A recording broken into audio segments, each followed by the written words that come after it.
Crystal field theory से related कुछ questions हैं डी ब्लॉक में। तो क्रिस्टल फील्ड थ्योरी वैसे तो कोऑर्डिनेशन कंपाउंड्स में आएगी, पर डी ब्लॉक में क्योंकि एनसीईआरटी में क्वेश्चन दिए हुए हैं इसलिए मैं यहाँ पे डील कर रहा हूँ इनको। फर्स्ट क्वेश्चन है, write down the number of 3D electrons in each of the following ion. आपको कुछ आयन दिए हैं ये वाले, इसमें आपको ये बताना है इसमें 3D में कितने इलेक्ट्रॉन्स हैं।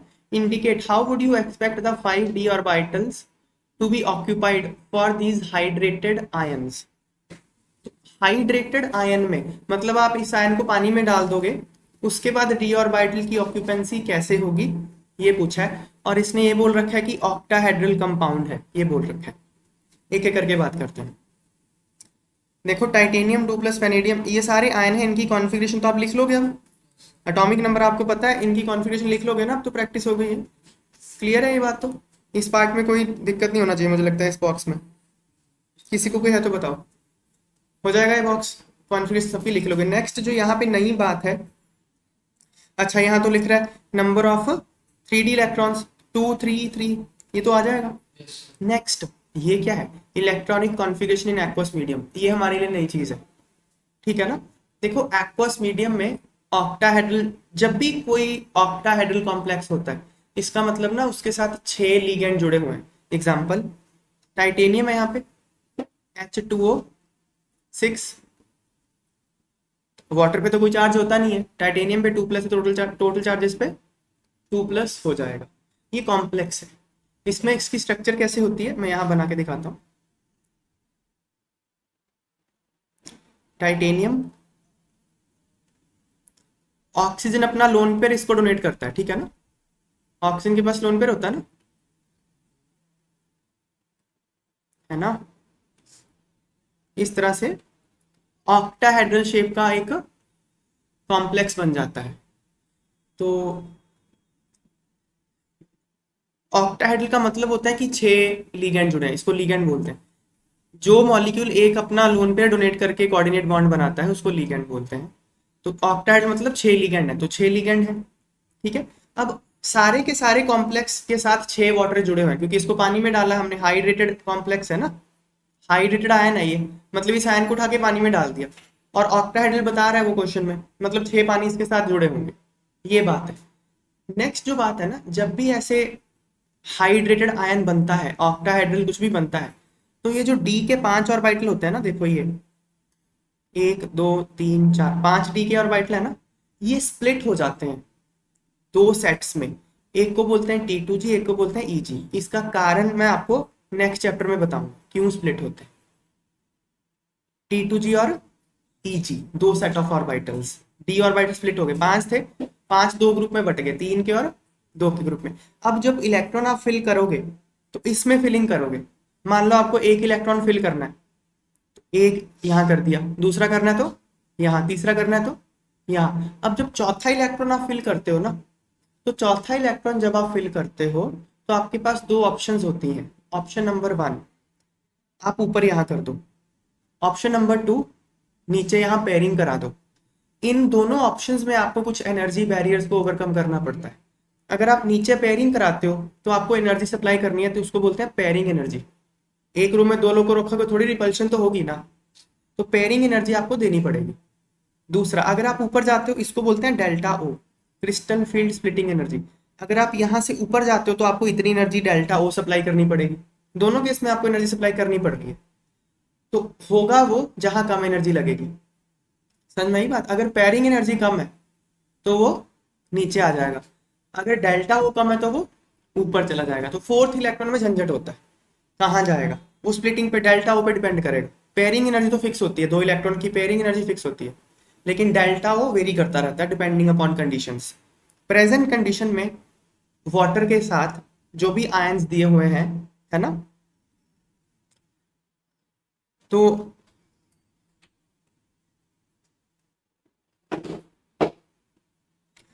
हाइड्रेटेड आयंस में क्या होता है, ये जो 5D ऑर्बिटल हैं ये स्प्लिट हो जाते हैं 2 सेट्स में, T2G में और EG में। और हाइड्रेटेड वाटर जब लिगेंड होता है ना, तो जो पेयरिंग एनर्जी है वो डेल्टा O से ज्यादा होती है।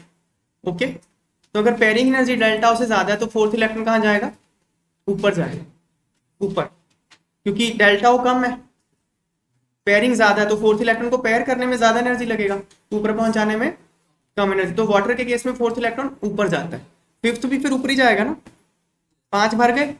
अब सिक्स्थ कहाँ जाएगा, सिक्स्थ को तो पेयर होना ही पड़ेगा, ये सारे एक एक भर चुके हैं तो वो नीचे से पेयरिंग होना शुरू होगा, सिक्स्थ यहाँ, सेवंथ यहाँ, एट्थ यहाँ, फिर नाइन्थ यहाँ और 10th यहाँ। इस तरह से वाटर के केस में फिलिंग होती है, ठीक है ना। तो हम देखते हैं अब 2 इलेक्ट्रॉन है, 2 इलेक्ट्रॉन है ना, तो 2 तो T2G में जाएंगे ना, देखो T2G नीचे के 3 होते हैं और EG ऊपर के 2 होते हैं, तो 2 तो T2G में जाएंगे ना, 3 कहाँ जाएंगे, T2G में, यहाँ भी 3 है तो कहाँ जाएंगे, T2G में, 5 है तो देखो कहाँ जाएंगे, 3, हाँ 3 नीचे 2 ऊपर, समझ में आई बात है। 6 है तो देखो क्या होगा, पहले तो 1 2 3 4 5 फिर 6 नीचे, तो T2G में 4, EG में 2, फिर 5 है तो 3 2, 7 है तो नीचे 5 आ जाएंगे, 6 तो यहाँ आ गए एक और 7, तो T2G में 5 ऊपर 2, ऐसे अगर 8 है तो T2G में 6 ऊपर 2, 9 है तो यहाँ भी भर गया, अब यहाँ, इस तरह से कॉन्फ़िगरेशन लिखनी है, सिंपल, कुछ भी नहीं है इस क्वेश्चन में, समझ में आई बात। Next question, what can be inferred from magnetic moment values of following complex species। देखो ये कॉम्प्लेक्स स्पीशीज दी हुई है आपको, इसका मैग्नेटिक मोमेंट का डाटा दिया है बोहर मैग्नेटॉन में, आपसे पूछा है कि आप इससे क्या कंक्लूड कर सकते हो, ठीक है, प्योर क्रिस्टल फील्ड थ्योरी का क्वेश्चन है, डी ब्लॉक में डाल रखा है, ठीक है। तो देखते हैं हम लोग, जैसा कि मैंने बताया आपको कि जो लीगेंड है वो 2 तरह के होते हैं, ये जो जैसे ऊपर के केस में लीगेंड वाटर था, ठीक है, वाटर को बोलते हैं वीक फील्ड लीगेंड। लीगेंड 2 तरह के होते हैं, वीक फील्ड लीगेंड और स्ट्रॉन्ग फील्ड लीगेंड। तो जो वीक फील्ड लीगेंड होते हैं वो ये स्प्लिटिंग कम करते हैं, ठीक है, स्प्लिटिंग क्या करते हैं, कम करते हैं, मतलब delta O is less than P for weak field ligand. जो स्ट्रॉन्ग फील्ड लीगेंड होते हैं वो स्प्लिटिंग बहुत ज्यादा कर देते हैं, मतलब delta O is greater than P, ये फर्क होता है। ये जो स्प्लिटिंग होती है लीगेंड की वजह से होती है, ये समझ में आई बात। तो अब क्या है, स्ट्रॉन्ग फील्ड और वीक फील्ड में फर्क क्या पड़ता है, देखो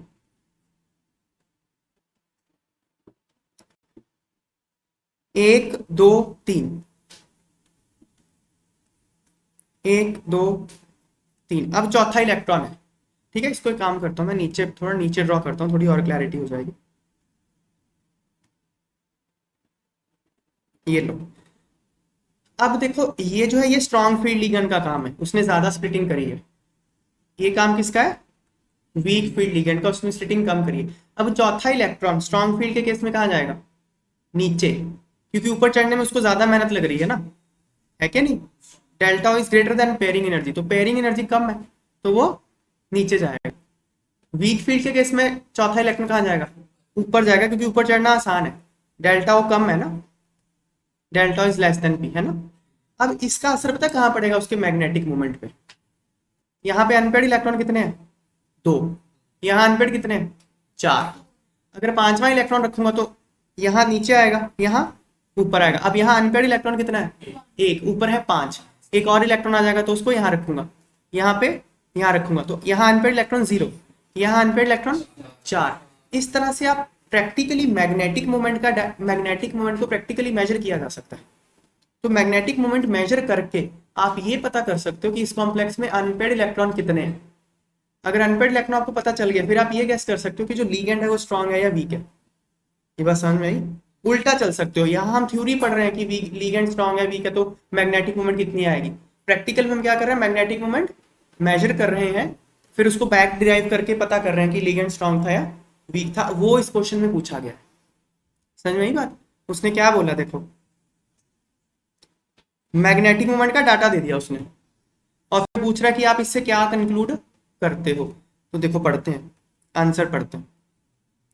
strong field ligands cause pairing of electrons. जो स्ट्रॉन्ग फील्ड लिगेंड है वो इलेक्ट्रॉन की पेयरिंग करा देता है कि नहीं। देखो चौथा इलेक्ट्रॉन नीचे पेयर अप हो रहा था, ऊपर जाने में दिक्कत हो रही थी उसको, तो स्ट्रॉन्ग फील्ड लिगेंड क्या कर देते हैं, पेयरिंग करा देते हैं and form low spin complex. Spin low हो गई ना, देखो यहाँ पे छह वाले का केस देखो, स्पिन जीरो है, टोटल स्पिन जीरो है।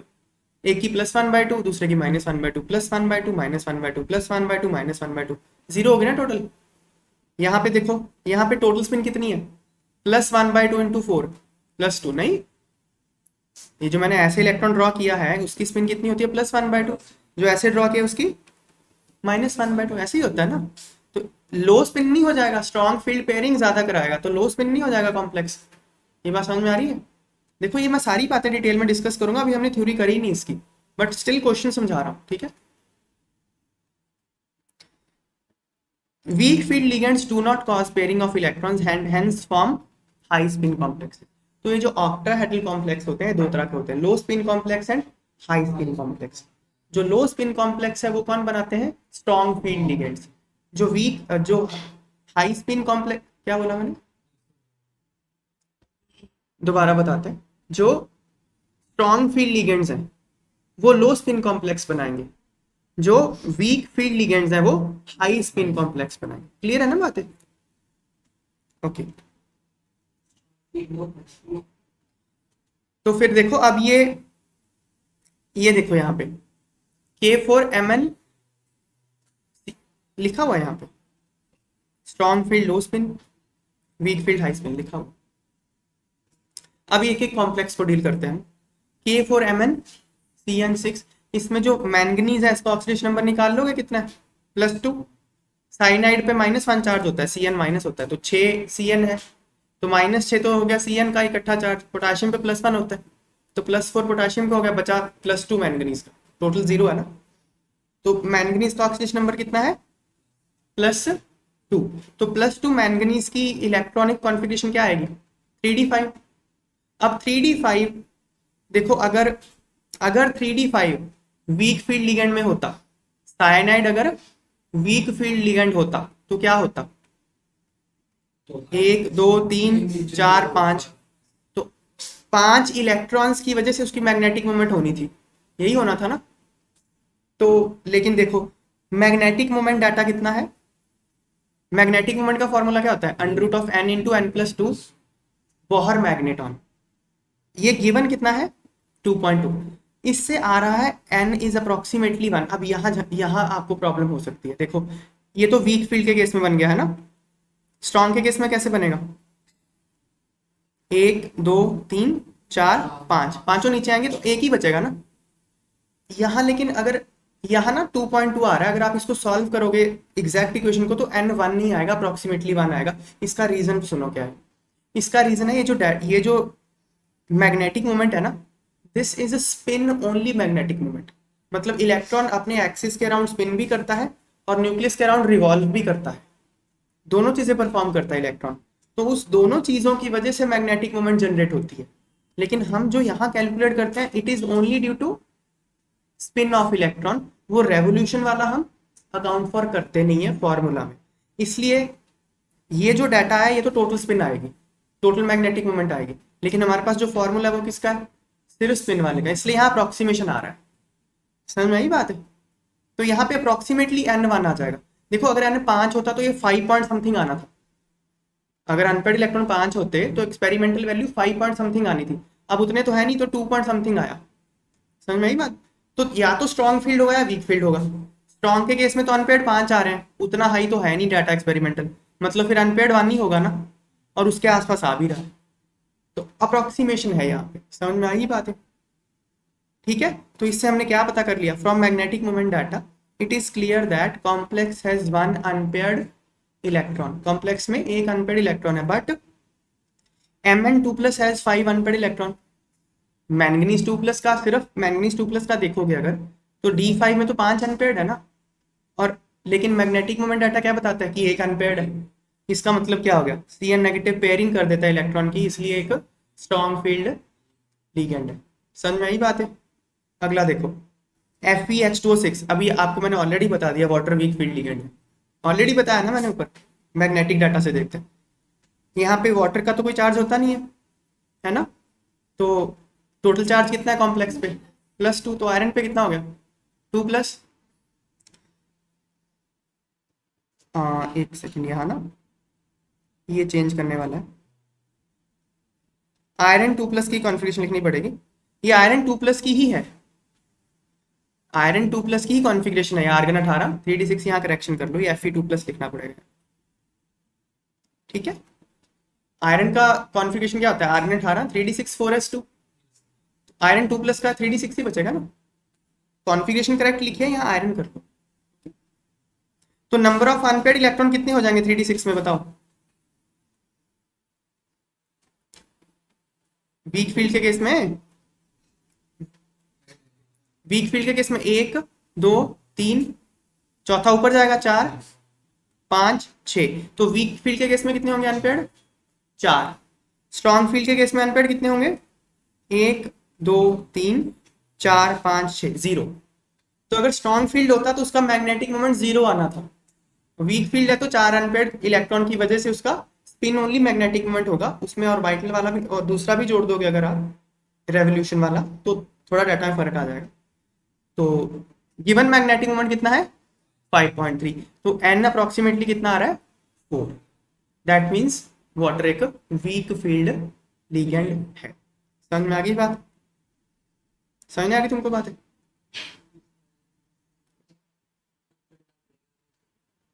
From magnetic moment data, it is clear that complex has 4 unpaired electron. Fe2+ also has 4 unpaired electron.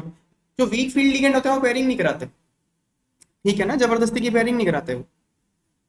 This means water does not cause pairing of electrons, hence is a weak field ligand. अगला देखते हैं, मुझे manganese का oxidation number बताओ, यहाँ कितना है 2+ आएगा, क्योंकि क्लोराइड पे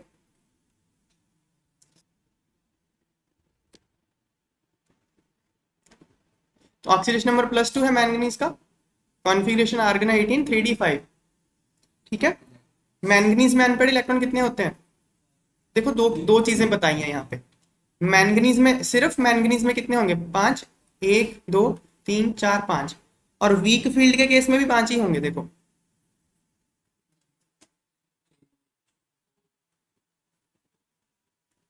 ओ ओ ओ ये भाई सुनो, ये उल्टा करना पड़ेगा, ये ना टेट्राहेड्रल कॉम्प्लेक्स है, यहाँ 4 दिख रहे हैं ना, 4 4 है ना यहाँ, इधर देखो कितने थे 6 थे ना यहाँ लिगेंड, यहाँ भी 6 थे लिगेंड, यहाँ कितने हो गए 4, तो जब लिगेंड 4 हो जाता है ना तो स्प्लिटिंग का ऑर्डर उल्टा हो जाता है, नीचे 2 होंगे ऊपर 3, T2G ऊपर चला जाता है, EG नीचे चला जाता है। देखो ये सब रट लो अभी तो, क्योंकि हमने टॉपिक पढ़ा ही नहीं है, तो थोड़ा बहुत समझा देता हूँ मैं, इसका पूरा रीजन एक्सप्लेन करूंगा ऐसा क्यों होता है। तो 5 हो गए, वीक फील्ड तो स्प्लिटिंग करता नहीं है, पहला यहाँ दूसरा यहाँ तीसरा कहाँ ऊपर, फिर ऐसे ऐसे, वीक फील्ड स्प्लिटिंग नहीं करेगा, तो जितने यहाँ अनपेयर्ड होंगे उतने ही यहाँ अनपेयर्ड होते हैं, यही बात बोल रहा है। तो number of unpaired electron in manganese 2+ कितने हैं 5, यहाँ पे मैंगनीज 2+ में कितने हैं 5। मैग्नेटिक मोमेंट डाटा क्या बोलता है कि n is approximately equal to 5, तो मतलब पेयरिंग नहीं करवा रहा, from magnetic moment data it is clear that complex has 5 unpaired electron, मतलब इसकी बात कर रहे हैं, कॉम्प्लेक्स के अनपेयर्ड इलेक्ट्रॉन कितने हैं 5, और मैंगनीज 2+ के कितने हैं उसके भी 5 ही हैं, मतलब पेयरिंग नहीं कराई, इसलिए Cl नेगेटिव पेयरिंग नहीं करता, hence it is a weak field ligand. जितने अनपेयर्ड इलेक्ट्रॉन इसमें होंगे ना डी में, सिर्फ डी में स्प्लिटिंग के पहले, उतने ही अगर स्प्लिटिंग के बाद हुए तो वीक फील्ड लिगेंड होता। समझ में आई बात है, ठीक है, ओके नेक्स्ट देखते हैं।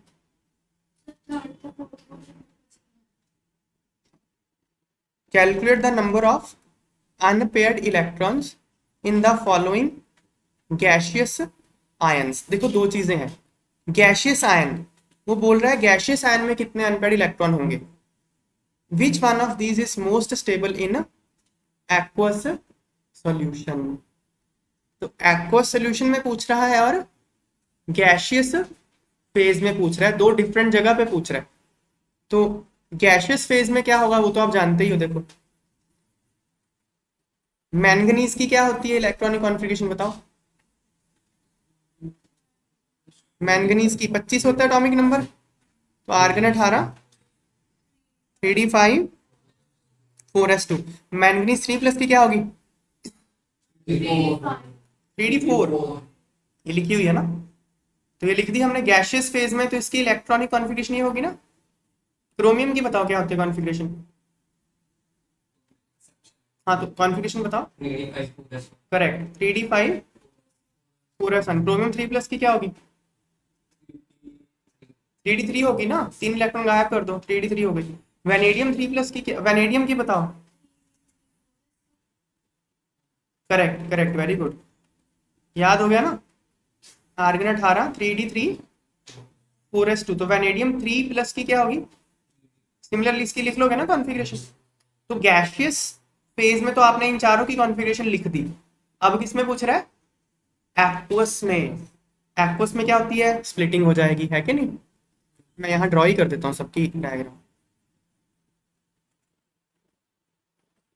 ये जो मैं टॉपिक पढ़ा रहा हूँ ना, जब मैं आपको क्रिस्टल फील्ड थ्योरी करवा दूंगा कोऑर्डिनेशन कंपाउंड, उसके बाद आप ये वीडियो देखना, तो आपको क्रिस्टल क्लियर समझ में आएंगी चीजें सारी। ठीक है, ओके। 4 इलेक्ट्रॉन है, 1 2 3 4। स्प्लिटिंग कैसे होगी, नीचे 3 T2G, ऊपर 2 EG। वाटर क्या है, स्ट्रॉन्ग फील्ड या वीक फील्ड, वीक फील्ड है, तो 1 2 3, चौथा कहाँ जाएगा, ऊपर जाएगा, क्योंकि डेल्टा ओ कम है, वीक फील्ड में डेल्टा ओ कम होता है, तो ऊपर चढ़ना आसान है, तो चौथा ऊपर। तो T2G 3 EG 1। अगर 3 इलेक्ट्रॉन है तो वीक फील्ड हो चाहे स्ट्रॉन्ग फील्ड हो, तीनों नीचे ही आएंगे, तो T2G 3 हो गया, EG 0। 2 है तो T2G 2 EG 1, 3 है तो, 1 है तो T2G 1 EG 0। भाई 1 2 3 में तो नीचे ही आना है, चाहे स्ट्रॉन्ग हो चाहे वीक हो। प्रॉब्लम फोर्थ से शुरू होती है ना। अब देखो, ये पूछ रहा है which of these is most stable in aqueous solution. देखो क्या है ये बात, इलेक्ट्रॉन जितना हायर एनर्जी ऑर्बिटल्स में जाते हैं ना, उतनी स्टेबिलिटी कम हो जाती है। हमने पढ़ा है ना केमिस्ट्री में, स्टेबिलिटी मींस लो एनर्जी। तो अगर लो एनर्जी ऑर्बिटल्स में इलेक्ट्रॉन होंगे तो वो ज्यादा स्टेबल होते हैं। तो जितने ज्यादा इलेक्ट्रॉन लो एनर्जी में होंगे उतनी स्टेबिलिटी ज्यादा होगी। लो एनर्जी ऑर्बिटल मतलब कौन है, T2G, है ना। तो पहले तो इन तीनों की बात करो, इन तीनों में कौन सबसे स्टेबल हो गया, T2G 3 वाला, क्योंकि उसमें 3 इलेक्ट्रॉन T2G में आ गए नीचे वाले ऑर्बिटल में, है कि नहीं। और यहाँ मैंगनीज का क्या है, T2G 3 EG 1, EG में चला गया तो स्टेबिलिटी कम हो जाती है, तो इसका मतलब सबसे स्टेबल कौन हो गया, क्रोमियम 3 प्लस, क्योंकि उसकी crystal field stabilisation energy maximum है। ये मैं कैलकुलेट करना सिखाऊंगा, कैसे कैलकुलेट करते हैं। वो करते यही है, जितने इलेक्ट्रॉन नीचे आएंगे उतनी स्टेबिलिटी, T2G में ज्यादा इलेक्ट्रॉन होंगे तो स्टेबिलिटी ज्यादा होती है, और EG में इलेक्ट्रॉन जाता है तो अनस्टेबल करता है चीज को। इतनी बात समझ में आ गई। तो chromium 3 plus has maximum crystal field stabilisation energy, hence is most stable. Clear है। नेक्स्ट देखो, अगला भी क्वेश्चन इसी तरह से रिलेटेड है।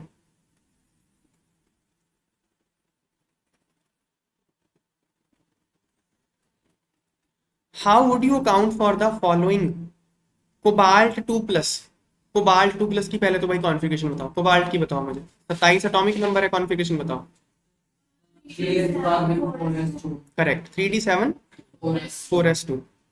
तो कोबाल्ट 2 प्लस की क्या होगी, 3d7, चलो हो गया।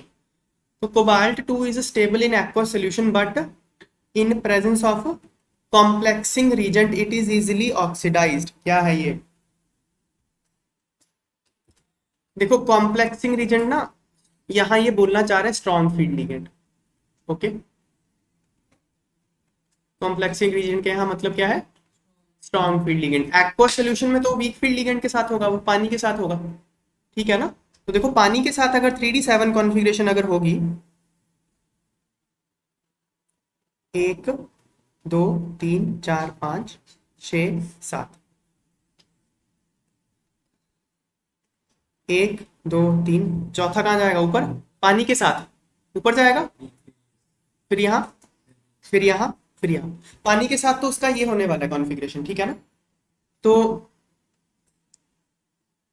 लेकिन स्ट्रॉन्ग फील्ड के साथ क्या होगा उसका,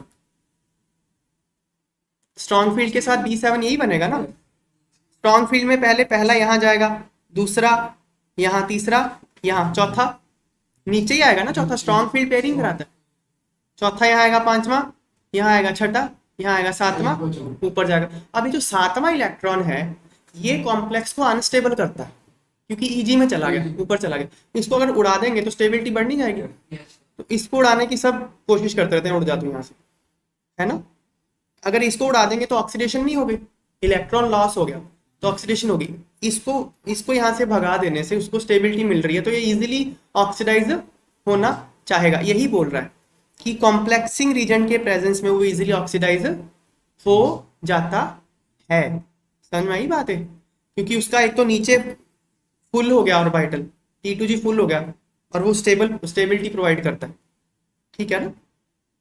In presence of strong field complexing reagent, D7 configuration of cobalt 2 plus splits into T2G2 Eg1 upon oxidation of cobalt 2 plus to cobalt 3 plus,